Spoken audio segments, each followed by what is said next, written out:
We're not going to change what we are. So Yeah. we're going to live and die right now by pneumatics and our over the road division. And with the amount of demand we have, I don't see this thing going away anytime soon, unless something catastrophic happens, probably to the oil market. But it doesn't appear that's going to happen with the current federal constraints that they're putting on fracturing, which all that does is drive up prices.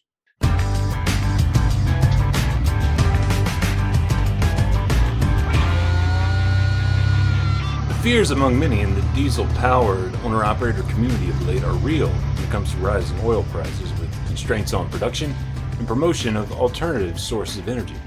All that seems to mean little more than added costs for the fearful, but for the man whose voice you heard at the top, it all feels less like a problem than an opportunity. That's Jim Grundy, headquartered in Texas and owner of Sisu Energy LLC, an all-owner-operator and leased-small-fleet-based carrier hauling mostly dry bulk in the oil and gas business. I'm Todd Dills, and in this week's edition of Overdrive Radio, Grundy lays out his multifaceted trucking background, which includes past work with the 1845 Company, likewise heavy and oil and gas-related hauling. Farther back, as you'll hear, he came up in the trucking world in more over-the-road operations, though, and when COVID hit last year, it put that experience to work to take advantage of OTR opportunities in a new division of the company that's power only for owner-ops coming in. Otherwise, Sisu Energy owns no trucks, no trailers itself, nor do dispatch personnel at the company. That's a feature owner-operators there take to heart as evidence the company sticking to its mission as a platform where owner-operators can thrive, with support personnel invested in their success. And thrive they have been. Over just the past few years since Sisu Energy's founding, it's managed to attract in the neighborhood of 150 owner-operators, most running in and around Texas oil fields and some to points farther afield, as you'll hear from company owner Jim Grundy. Before I pass it off to him, though, here's a word from Overdrive Radio's sponsor. First Guard provides commercial truck insurance to leased owner-operators done right, as we've done for more than 80 years. We provide physical damage and non-trucking. Many companies make you pay up to 6 months of insurance premiums up front, but not First Guard. We bill monthly, so you get quality insurance without needing to pay a lot of cash up front. Go to firstguard.com. That's 1stguard.com. First Guard. We speak trucker. Let's talk.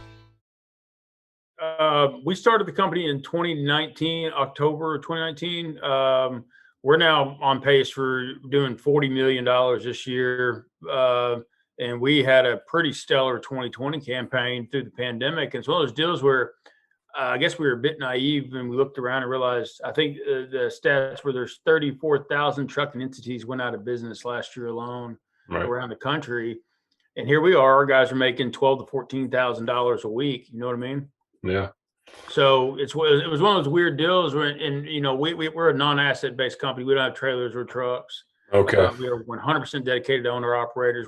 I think we're in 2017. I believe I started the very first owner operator model in oil and gas with my first company, and we carried that forward, knowing that it worked. We carried it forward in this one with the idea that we wanted to be the biggest and baddest pneumatic carrier in Southwest U.S.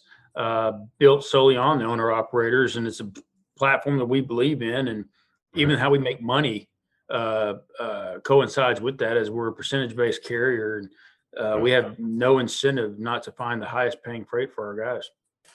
How many folks are you at now in terms of owner operators at the company?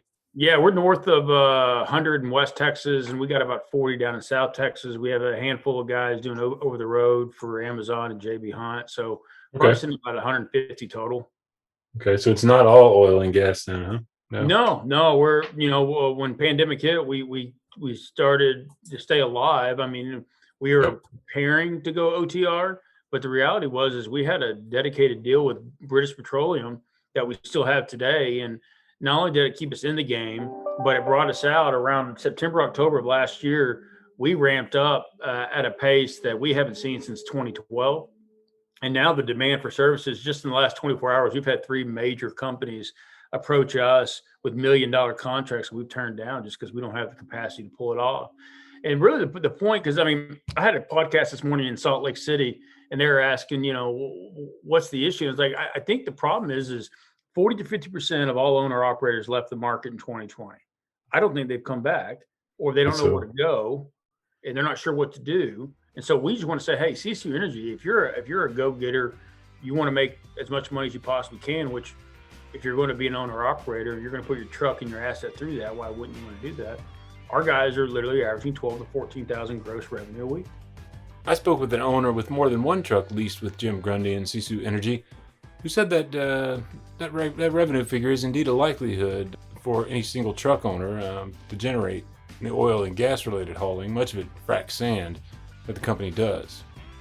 And you have plenty of business to keep folks in that kind of revenue line there, like within that ballpark. It's more than we can possibly handle. Yeah. If we had 500 more trucks a second, they'd all be busy. It's just we're turning down more work now than we're running, just because. And I think that's more of an indictment on the industry in itself. Just trucking in general across the country, where our over the road division is doing $2.75 to $3 a mile, all miles.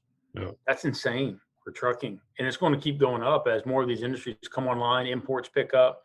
You're going to see these rates going to keep escalating because there's no supply and demand. There's no supply of tractors anymore. The average age of the trucker is in its 50s, and you're not seeing anyone come through. I got some 25 and 26-year-olds here with our company that are making more than hedge fund managers. Right. It's wild to think about, but they're grossing $500,000 a year, $500,000 a year, working for us. We're running 38 to 40 weeks a year, and you don't have hedge fund guys making that cash. Right. But it's a perception, right? We look down on truck drivers and we look down on owner operators, and why as a society, when these guys are the ones that are the backbone of what we're doing and they're making more money than anybody out there. It's just, it's like anything else. You get a bad experience in anything in life, and 2020 wasn't discriminatory. We just got really lucky, man. We got really lucky and we stayed alive, and here we are on the backside, bigger and stronger than ever, just killing it. It's good times there, for sure, and Grundy is dedicated to the leased owner-operator model there with his home base in Texas, as I said at the top. The leased-small-fleet owner I spoke to said he'd been with Grundy going back to the previous company he ran, and admires his ability to keep rates high by marshaling capacity in the form of leased owners of pneumatic tank combinations, with plenty of skin in the game themselves. That, the leased owner said, is what sets him apart from others he's worked with over his own career. Jim's been great building that company and getting our rates back up to where we need to be, he said. We're doing bulk pneumatic, barite, bentonite, salt, sand, crushed glass occasionally. Okay. We do these salt tabs out in West Texas. We're pulling barite up to Wyoming. We've got bentonite coming out of Corpus Christi, and then we do a lot of your local frac sand stuff on the bulk side, right? Right. Okay. Average revenue a day is $2,000 per driver on Okay. average. I mean, some guys do upwards of $3,000. It just depends on what they're doing and who they're doing it for. And you got some folks pulling vans, it sounds like. It's power only. So okay. all of our OTR is power only. So we're just dropping, hooking. We're not live loading, live unloading, which is really, I mean, if you're getting $2.75 to $3 for a drop and hook freight for all miles, I mean, that's crazy. Yeah. And that's coming from, look, we have so many miles, clean miles with JB Hunt and Amazon both. And I come from JB Hunt. So, we get some preferential lane there. Okay. We have direct lines. We don't have to wait in customer service and all that. And they'll hook us up and they'll let us book out 2 weeks in advance. And normally they don't release freight more than 6 days Okay. to the general public. But we're out 2 weeks in advance right now booking OTR freight. But we get to kind of get our pick of the cream of the crop. But it's just amazing. We've gone. We've been on Newsy. We've pretty much been syndicated across the country with our story and what we're doing. And it's been really neat. And you would think that would produce a swath of owner operators. And we've had an uptick, but I think people think we're too good to be true, and it's not. There's no escrows, no down payments. We don't have any cute fees. There's nothing in the background. It is as straightforward as you can run for us, you do your job, you make 83%. That 83% is not uncommon in the oil field, said the leased owner I spoke to. Part of the reason it's higher than more common levels between around 70 or 75% in more heavily OTR operations is that owner-operators leased at Sisu Energy are responsible for liability insurance at levels roughly commensurate to what an independent single-truck owner might pay annually with his own authority. $10 to $12,000 annually, that is. That's with occupational accident insurance as well. Per truck, The leased owner I spoke to is paying right around $230 a week. Good rates, though, more than make up for that cost, he added, in his experience. And the lease agreement is indeed straightforward in terms of costs. As he put it, I've seen some oil field companies with a higher percentage in the terms, around 90-10, but they have hidden fees that wipe out that 90%. Grundy keeps his own costs as low as possible to wipe out his own need to charge more for his own legwork, pounding the pavement for business, and so much more. Me and my wife were incredibly financially responsible. And I'm not saying that, saying that people are irresponsible, but once again, it's a platform dedicated to the owner operator. Our goal is to put as much money as we can. Our overhead expenses, I mean, you can do the math. It's about 12.5%. That leaves 4.5% for us, right? To do what we need to do. And you got to think your corporate tax rate and all the stuff that goes with that. But it's a death by 1,000 ant bites. We're not trying to take anybody's money up front. We understand that there's more power in numbers than there is. I can make $1,000 on one driver. I can make, $100 on 10,000 drivers. I'd rather take the latter, right? Right.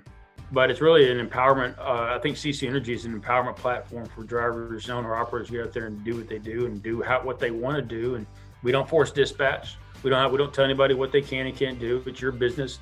Our job is really is to create a vessel that when you're ready to work, we're supposed to have freight designed to fit your eye and that can provide for your family. Right. You guys are a motor carrier, and primarily, and most folks are coming to you not with carrier authority, right? It's only our authority. We're not a broker. We don't accept other authorities. We're not subleasing. We're not doing a pass-through entity or any of that. No. Right. I was just curious.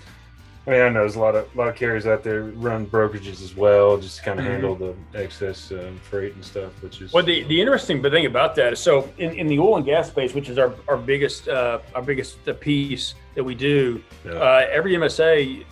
That's Master Service Agreement, MSA, the contract between the carrier and the company. Every MSA, they don't allow brokering. Now that received a little bit of traction in 2020 just because so many companies went out of business and truckers went out of business. They were using anybody. But if you read your MSAs closely, you're not allowed to broker out any loads in the oil and gas. And that's because the safety requirements when you get on pad are so stringent and strict. People can get hurt and get killed.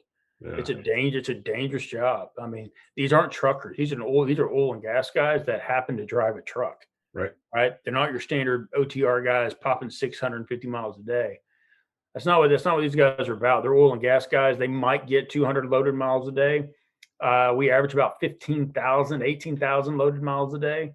And what we do, and you got to think the average load is 50 miles long. So how many loads is that? A lot. Right. So tell me a little bit about, take me back here to how long you've been in trucking and the different roles you've had. I know you mentioned you'd been JB Hunt for a while, and had you been an owner operator yourself in the past, or? No, man, believe it or not, I'm one of the most least educated people in trucking. I actually come from I'll say it. I got a master's degree from Texas.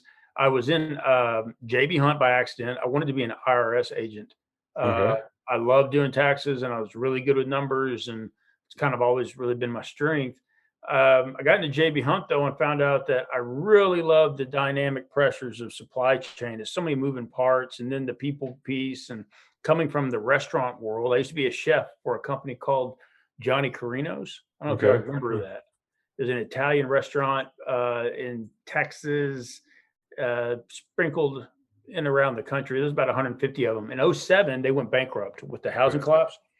And so once I saw the housing collapse and being in the restaurants, and I said, I got to do something with my life. So I went to grad school, came out trying to be working for the IRS, and stumbled my way into JB Hunt by accident, really. And here we are 15 years later. And I've worked for Halliburton in oil, ran Northeast United States for procurement, materials, and logistics, and then went to private equity from there.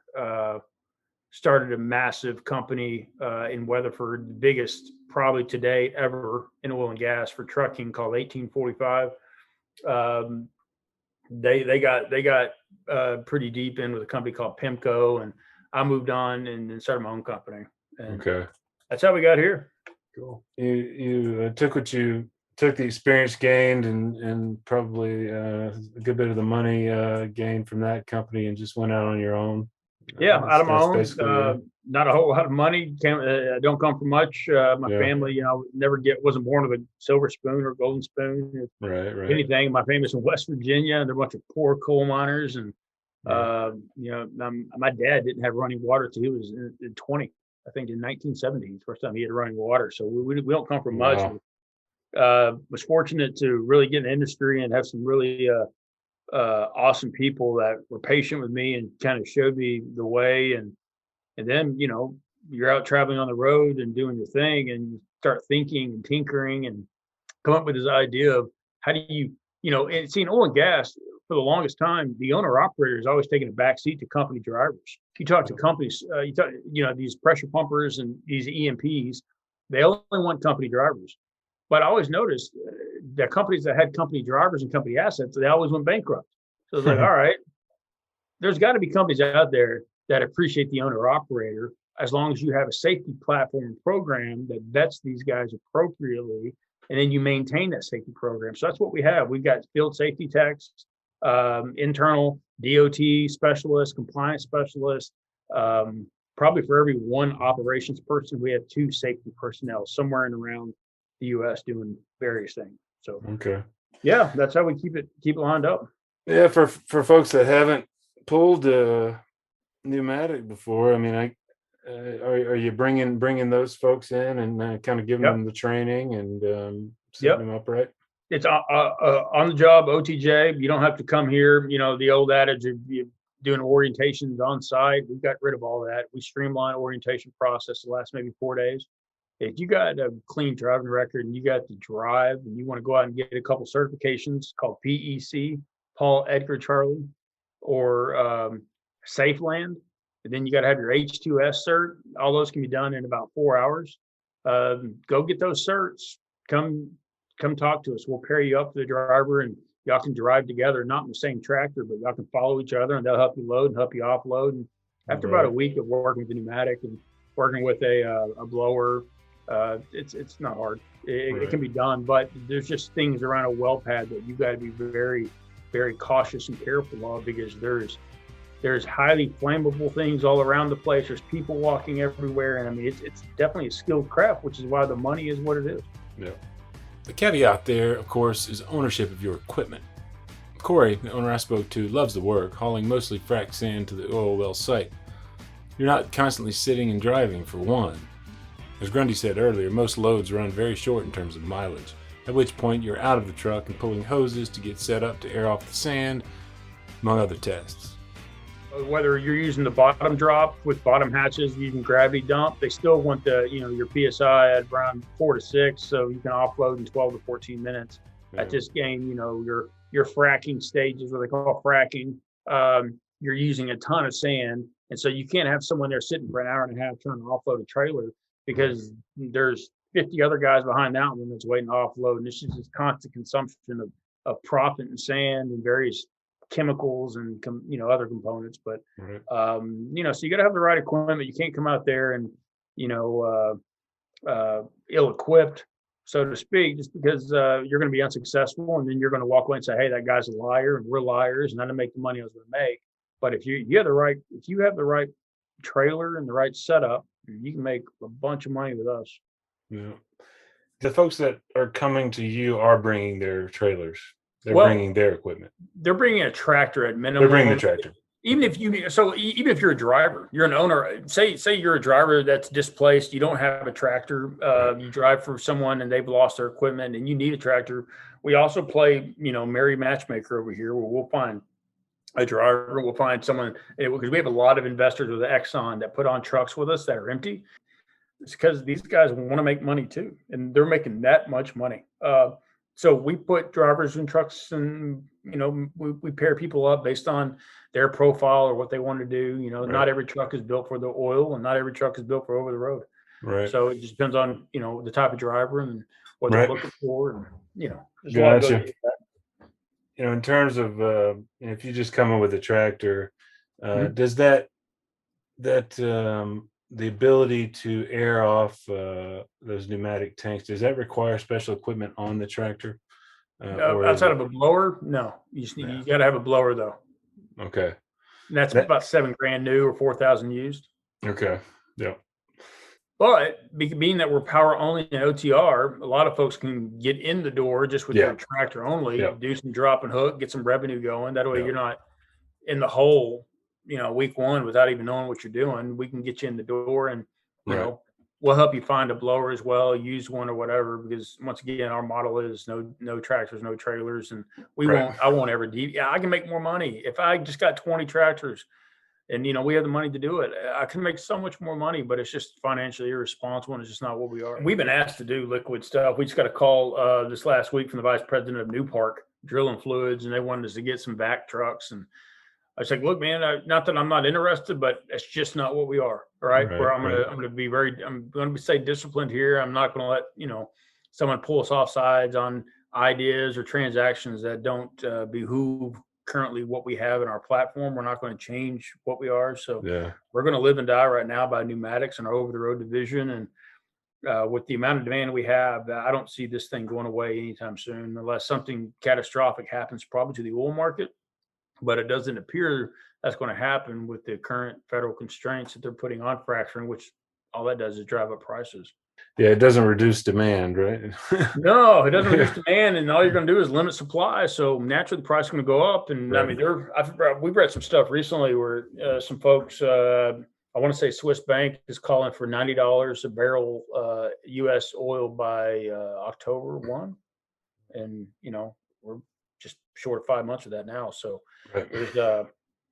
there's some really great opportunities. So I mean, the rates we're on now are substantial. In 2011, there was a time where guys were getting $2,000 a load because there's such a scarcity of trucks. I don't know if we'll get back to that, but I think we're going to see something similar. Yeah, you can go to our website if you want to catch a little bit, see what we're doing there. Yeah. I would advise anybody though, go to our YouTube channel. Yeah, okay. Go check it out. Go just pull us up, watch our videos. We have a lot of about us behind the scenes. Yeah. You'll hear from our employees. It's too easy to get on there and throw some stuff that's misleading. I think what you're going to find is you're going to see the exact same message over and over again. We have a really cool group of people that work here that are 100% dedicated customer service professionals. I don't care if they're in recruiting, if they're in payroll, if they're in dispatch, operations, doesn't matter. They're completely dedicated and they understand the owner operator model. So you can go to our website, Sisu Energy LLC.com. You can go to Facebook. It's facebook.com/Sisu Energy LLC. You can go to YouTube. You can call us. Yeah. You can text me. I don't care. We'll talk to anybody, anywhere.